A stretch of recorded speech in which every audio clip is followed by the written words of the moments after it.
And you say, why should Meghan make another programme about cooking? Well, the reason we've got 1,000 programmes about cooking is because the public like to watch them. Yeah. So they're making something that people are going to watch. What kills me is, do you remember when Meghan and Harry were the great humanitarians? They were going to save the world. Yeah. It's all about mental health. Now it's cooking and gardening. World peace and the environment. And now they've gone like, right, fair enough, we'll just do lifestyle. We'll do Meghan in her kitchen, Meghan making toast, and then Polo. But you two, why don't you just both admit that both of these programmes sound tedious and pathetic? Harry's one sounds tedious and pathetic. This is the thing, is that if Meghan and Harry weren't doing anything, if they were just sitting in Montecito, you know, just living their life, everybody would be like, lazy, they're not doing anything. How are they making any money? We're paying for them, even though you're not paying for them. But people would say that because it's stupid.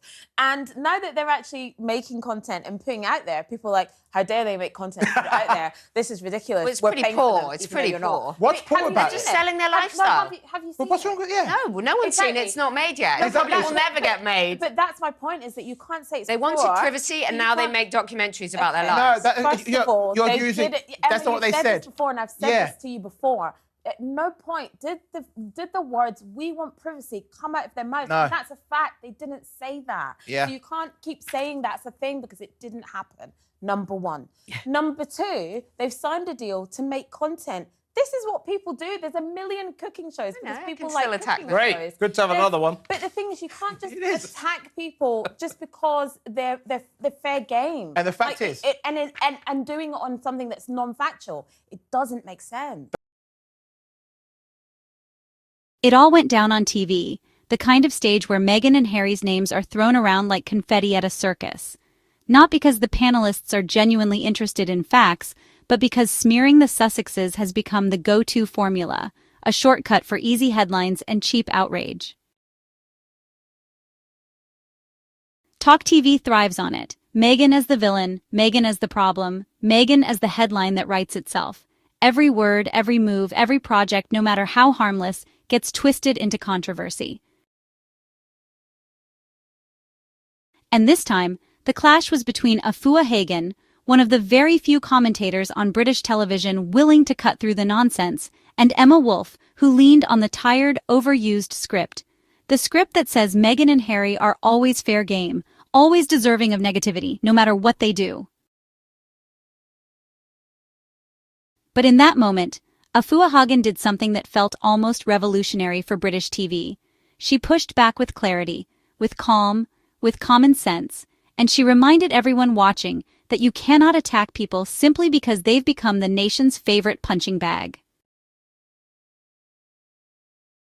Afua looked across at Emma Woolf and made it crystal clear, going after Meghan and Harry on things that aren't even factual doesn't just make no sense. It exposes the laziness and the cruelty of the people doing it.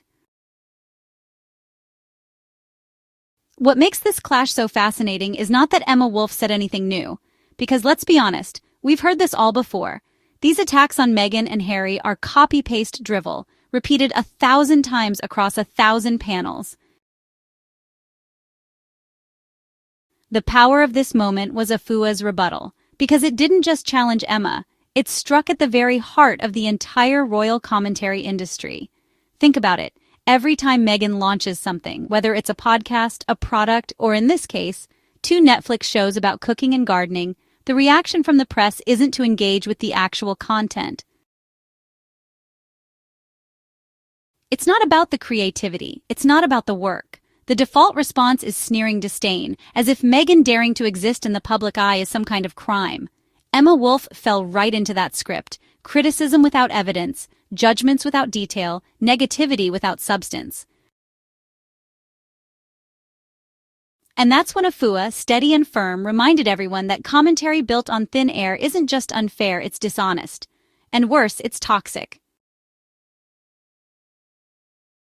You could see the dynamic on that Talk TV panel in real time. Emma Woolf leaned into her lines with the smug confidence of someone who knows the audience has been trained to nod along, because this is Talk TV. It's baked into the show's DNA. Meghan sneezes. Meghan breathes. Meghan steps outside her home in Montecito, and immediately there's a panel ready to spin it into scandal. But Afua wasn't playing that game. She refused to let Meghan be reduced to a one-dimensional target. She said, in essence, Stop confusing your opinion with fact. Stop pretending your dislike for Meghan is universal truth. Stop assuming that Harry and Meghan don't deserve the same respect, the same privacy, the same dignity as anyone else. And in that single moment, Afua did what so many others on British TV have failed to do. She called out the baselessness of the hate machine right there, in front of an audience conditioned to expect the opposite. Afua's defense was striking precisely because it was rare. On mainstream platforms, we almost never hear voices like hers. What we do hear over and over again are the same recycled lines from the same figures. Angela Levin, Dan Wootton, Piers Morgan, and now Emma Woolf. All of them playing the same role in the cycle of disdain. Meghan as the punchline, Meghan as the scapegoat, Meghan as the nightly dose of outrage. It's become such a factory setting that many people don't even notice how absurd it is anymore. But Afua broke the rhythm. She disrupted the pattern. She pointed out what should be obvious. Meghan and Harry are not fair game. They are not public property. And this idea that people can say whatever they like, regardless of truth or accuracy, doesn't just damage Meghan and Harry. It damages the entire conversation. And when Afua said, doing it on something that's non-factual doesn't make sense, she wasn't just speaking to Emma Woolf. She was speaking to an entire media ecosystem that has thrived on misinformation for years. And here's what really deserves reflection. Why is it that Meghan's projects, whether it's a jar of jam, a lifestyle brand, or a Netflix series about gardening, are treated like national scandals? Why is a cooking show from her a provocation when from anyone else it would be celebrated? If Nigella Lawson announced the same show, the press would hail it as charming, wholesome, quintessentially British, a celebration of food and family. But because Meghan is attached to it, suddenly it's spun as proof of desperation, as proof of failure. This is hypocrisy, and Afua Hagan dared to shine a light on it. And in doing so, she made Emma Woolf look not just small, but unimaginative. Because the problem was never the show. The problem was Meghan, and that tells you everything you need to know. What made Afua's pushback so powerful was its simplicity. She didn't need to shout. She didn't need to insult. She simply exposed how weak the anti-Meghan arguments really are, and that's why her presence matters. She isn't there to idolize or defend blindly. She's there to bring balance where balance has been missing for years. I mean, just look at the double standards. Kate disappears for months and reappears wrapped in glowing PR. The press handles her with kid gloves.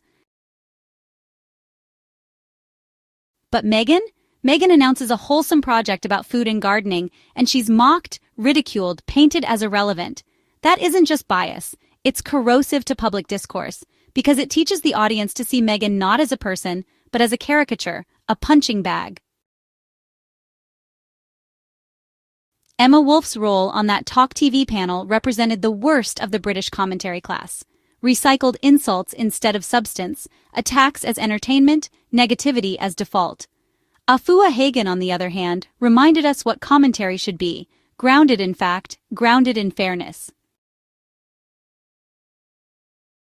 And in that moment, she gave Meghan and Harry something they almost never receive in those forums: fairness, so rare that when it happens, it feels almost radical. That's how skewed the conversation has become.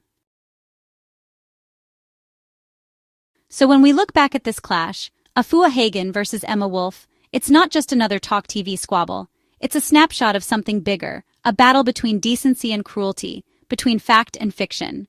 And Afua's words echo beyond that studio, because when you strip away the exaggerations, the conspiracies, the nastiness, what's left? Nothing. A void. And Afua's words echo beyond that studio, because when you strip away the exaggerations, the conspiracies, the nastiness, what's left? Nothing. And maybe that's what scares Meghan's critics most, that if they stop attacking her, they'll have nothing to say at all.